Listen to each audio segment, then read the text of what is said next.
Hello friends, હું સમીપ ગાંધી આપણી આ ચેનલ ઇંગ્લિશ બાય હાર્ટમાં તમારું સ્વાગત કરું છું. મિત્રો, વાક્યમાં યોગ્ય આર્ટિકલનો ઉપયોગ કેવી રીતે કરવો એનો અભ્યાસ આપણે આજે આ સેશનમાં કરીશું. આર્ટિકલના અગાઉના સેશનમાં આપણે આર્ટિકલ એ, એન અને ધ વિશે ઊંડાણપૂર્વક અભ્યાસ તો કરેલો જ છે, પરંતુ ફરી વખત એના વિશે થોડું પુનરાવર્તન કરી લઈએ. So let's begin our today's topic, article. આર્ટિકલ્સનો અર્થ થાય છે ઉપપદો. આ ક્યાં વપરાય છે? તો અંગ્રેજી ભાષામાં ચીજવસ્તુ, પદાર્થ, પક્ષી, પ્રાણી વગેરેનો ઉલ્લેખ કરવા માટે આપણે આર્ટિકલનો ઉપયોગ કરીએ છીએ. વ્યવસાયકારોનો જો ઉલ્લેખ કરવો હોય ને તો પણ આપણે આર્ટિકલનો ઉપયોગ કરીએ છીએ. હવે આર્ટિકલ કયા છે? તો મૂળભૂત રીતે આર્ટિકલના બે પ્રકારો છે. એમાં પહેલું છે ઇનડેફિનેટ આર્ટિકલ, જેને આપણે કહીએ છીએ અનિશ્ચિત ઉપપદ, જેમાં સમાવેશ થાય છે આર્ટિકલ એ અને આર્ટિકલ એનનો. હવે આ આર્ટિકલ એ અને એન શું દર્શાવે? તો જેનાથી એક વચનનો નિર્દેશ કરી શકાય. નામ કેવું હશે મિત્રો? એક વચનમાં હશે. એને અનિશ્ચિત ઉપપદ એટલે કે ઇનડેફિનેટ આર્ટિકલ તરીકે ઓળખવામાં આવે છે. અને આવા બે પ્રકારના અનિશ્ચિત ઉપપદો છે, એ અને એન. હવે આ એ અને એન શું દર્શાવે છે? તો આર્ટિકલ એ અને આર્ટિકલ એનનો અર્થ કોઈ એક એવો થાય છે. કોઈ એક એવો થાય છે. અંગ્રેજીમાં આપણે તેને વનનું ટૂંકું રૂપ કહીએ છીએ. અંગ્રેજીમાં શું કહીએ છીએ ને? વન. તેનાથી કોઈ નિશ્ચિત વ્યક્તિ કે વસ્તુનો નિર્દેશ થતો નથી. ખાસ યાદ રાખજો, આર્ટિકલ એ અને આર્ટિકલ એન દ્વારા કોઈ નિશ્ચિત વ્યક્તિ કે વસ્તુનો નિર્દેશ થઈ શકતો નથી. હવે આર્ટિકલ એ અને એન ક્યાં વપરાય એની ચર્ચા આપણે અગાઉના સેશનમાં કરી ચૂકેલા છે. છતાં પણ તમને થોડું યાદ કરાવી દઉં તો કોઈ પણ જાતિવાચક નામને ઉચ્ચારતી વખતે જો તેનો ઉચ્ચાર સ્વરથી થાય તો તે નામની પૂર્વે આર્ટિકલ એન લાગશે. અને જો કોઈ પણ જાતિવાચક નામને ઉચ્ચારતી વખતે તેનો ઉચ્ચાર વ્યંજનથી થાય, સ્પેલિંગ નહીં જોવાનો, ઉચ્ચાર જોવાનો, ઉચ્ચાર વ્યંજનથી થાય તો તે જાતિવાચક નામની આગળ આર્ટિકલ એ મૂકવામાં આવે છે. પડી સમજ? હવે બીજો પ્રકાર કયો? ડેફિનેટ આર્ટિકલ, જેને આપણે કહીએ છીએ નિશ્ચિત ઉપપદ, જેમાં સમાવેશ થાય છે ધનો. તો આર્ટિકલ ધ એ નિશ્ચિતતા દર્શાવે છે, એટલે કે ચોક્કસતા દર્શાવતા નામ કે વિશેષણની આગળ વપરાય છે. ચોક્કસપણું તે બતાવે છે. તેનાથી કોઈ નિશ્ચિત વ્યક્તિ કે વસ્તુનો નિર્દેશ થાય છે. હવે આ આર્ટિકલ ધ એ એકવચન અને બહુવચન તેમ બંને નામની આગળ મૂકવામાં આવે છે. અને હા, જો મિત્રો તમને આર્ટિકલ એ, એન અને ધ વિશે વધુ માહિતી મેળવવી હોય ને તો ડિસ્ક્રિપ્શનમાં આપેલ લિંકનો ઉપયોગ કરવો, જેનાથી તમે બધી જ માહિતી ઊંડાણપૂર્વક મેળવી શકો. હવે વિદ્યાર્થીઓ, યોગ્ય આર્ટિકલનો ઉપયોગ કરીને આપણે નીચેની ખાલી જગ્યાઓ પૂરીએ. તો પહેલી ખાલી જગ્યા છે English is dash easy language to learn. ખાલી જગ્યા પછી ઇઝી શબ્દ આપેલો છે. એને બોલતી વખતે ઈનો ઉચ્ચાર કરીએ છીએ એટલે જવાબમાં શું આવે? એન આવશે. The horse is dash faithful animal. Faithful ફ બોલીએ છીએ એટલે કે ગુજરાતી પ્રમાણે શું થશે? વ્યંજન થશે. અને એનિમલ એક જ છે, એક જ વચન દર્શાવે છે એટલે આર્ટિકલ આવે એ. This is ડેશ પેરટ, અને પાછી બીજી ખાલી જગ્યા પણ છે કે ડેશ પેરટ ઇઝ બ્યુટીફુલ. તો નિયમ યાદ કરો કે પહેલી વાર જો ઉલ્લેખ કરવામાં આવે અને એ પણ નામ એક વચનમાં હશે તો એની પૂર્વે આર્ટિકલ એ અથવા એનનો ઉપયોગ થાય. તો પેરટ હોવાથી શું કરશું? This is a parrot. પણ હવે એ જ પેરટનો ફરી વખત ઉલ્લેખ કર્યો છે એટલે આપણા માટે નામ કેવું થઈ જાય? નિશ્ચિત થઈ જાય. એટલે બીજી ખાલી જગ્યામાં નિશ્ચિતતા દર્શાવવા માટે આર્ટિકલ ધ આવશે. પડી સમજ? ઋતાંશ ઇઝ ડેશ ઓનેસ્ટ સ્ટુડન્ટ. ખાસ યાદ રાખજો વિદ્યાર્થીઓ કે આ વાક્યમાં ખાલી જગ્યામાં પછી HONEST એનો ઉચ્ચાર આપણે ઓનેસ્ટ કરીએ છીએ, હોનેસ્ટ કરતા નથી. એટલે હંમેશા સ્પેલિંગમાં આર્ટિકલનો ઉપયોગ કરતી વખતે એ સ્પેલિંગનો ઉચ્ચાર ધ્યાનમાં રાખવાનો, સ્પેલિંગ ધ્યાન રાખવાનો નથી.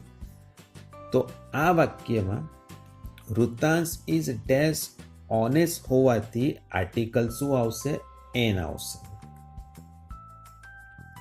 Have you read dash Mahabharata ધર્મગ્રંથાયો?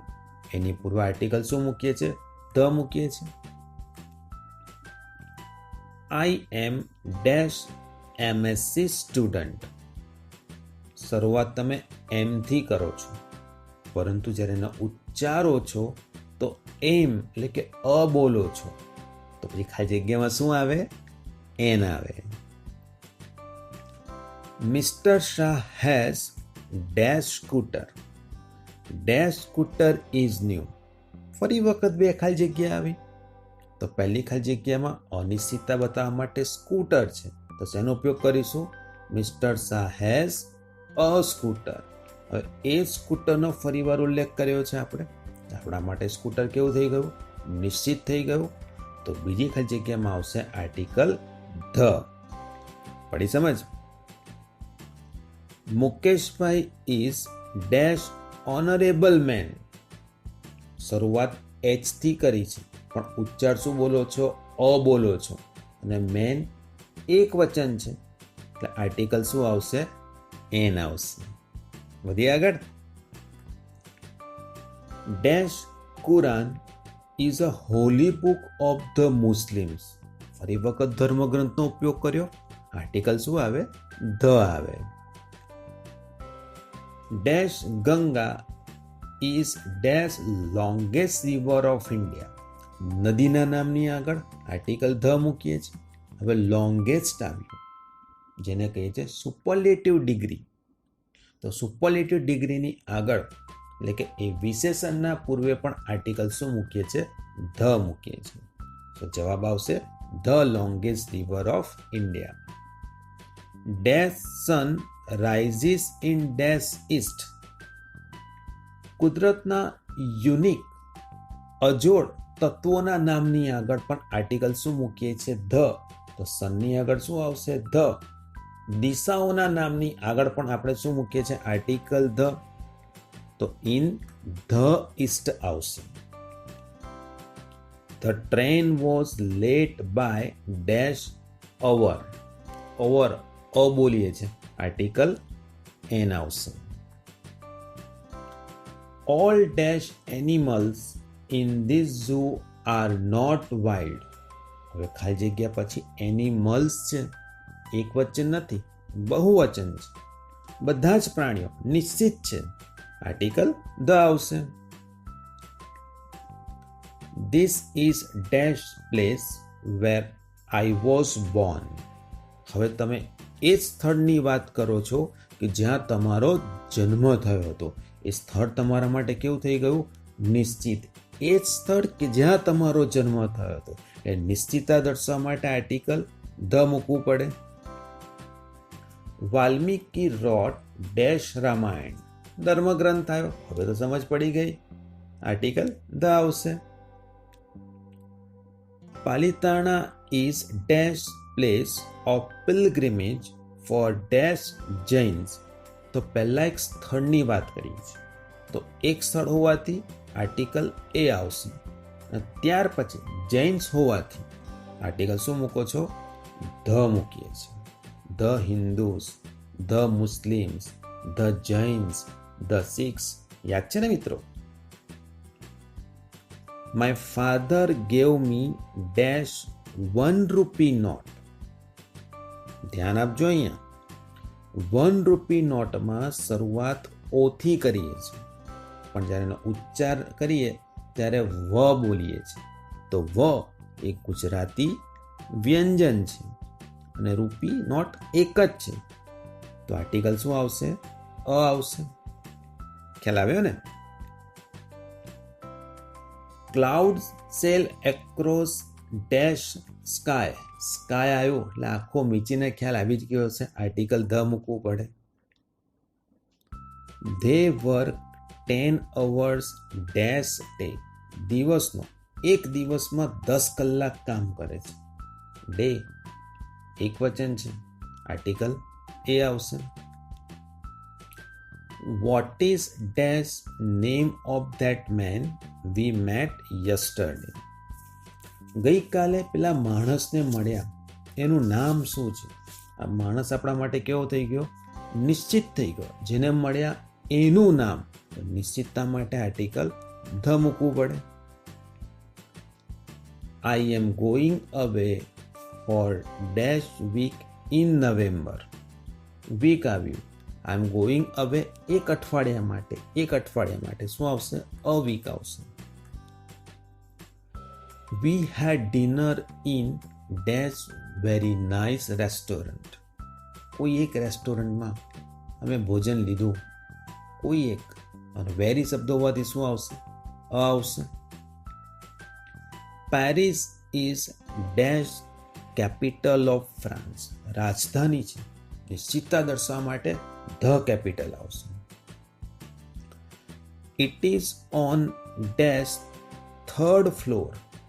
યાદ કરો ક્રમવાચક સંખ્યાઓ ફર્સ્ટ, સેકન્ડ, થર્ડ, ફોર્થ. તો થર્ડ હોવાથી આર્ટિકલ શું આવશે? ધ આવશે. Amit is dash tallest boy in our class. Tallest A superlative degree દર્શાવે છે. આર્ટિકલ ધ આવશે. Sri Lanka is dash island. અને આઇસલેન્ડ ના વાંચતા. Island in dash Indian ocean. હવે એક આઇલેન્ડ હોવાથી ત્યાં આર્ટિકલ શું આવશે? એન આવશે.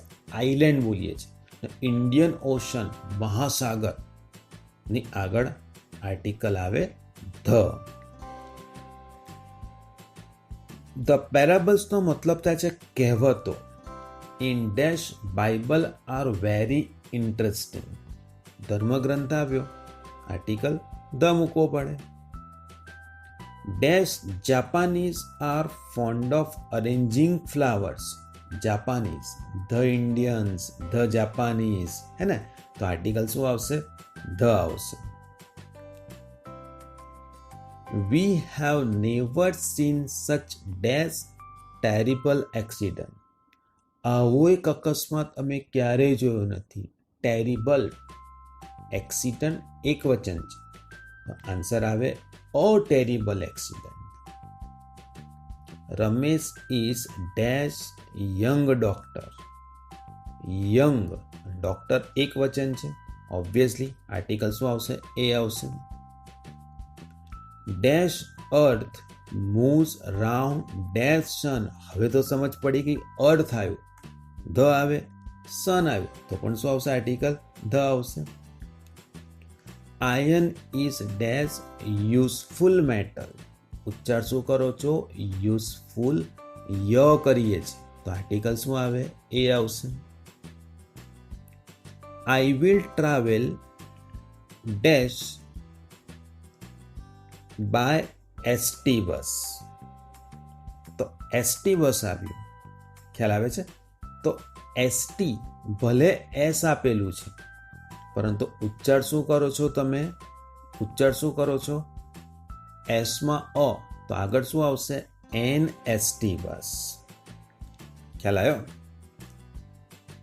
વી મેટ ડેશ યુરોપિયન યસ્ટરડે. યુ ય બોલીએ છે. આર્ટિકલ એ આવશે. We should help dash needy. Needy આખી સમગ્ર જાતિનો ઉલ્લેખ કરે છે. દરેક જરૂરિયાતમંદ લોકોને, બધા જ જરૂરિયાતમંદ લોકોને આપણે મદદ કરવી જોઈએ. આખો સમગ્ર જાતિનો, સમગ્ર વર્ગનો ઉલ્લેખ કરેલો છે. ધ રીચ આવે, ધ નીડી આવે, આર્ટિકલ શું આવશે આમાં? ધ આવશે.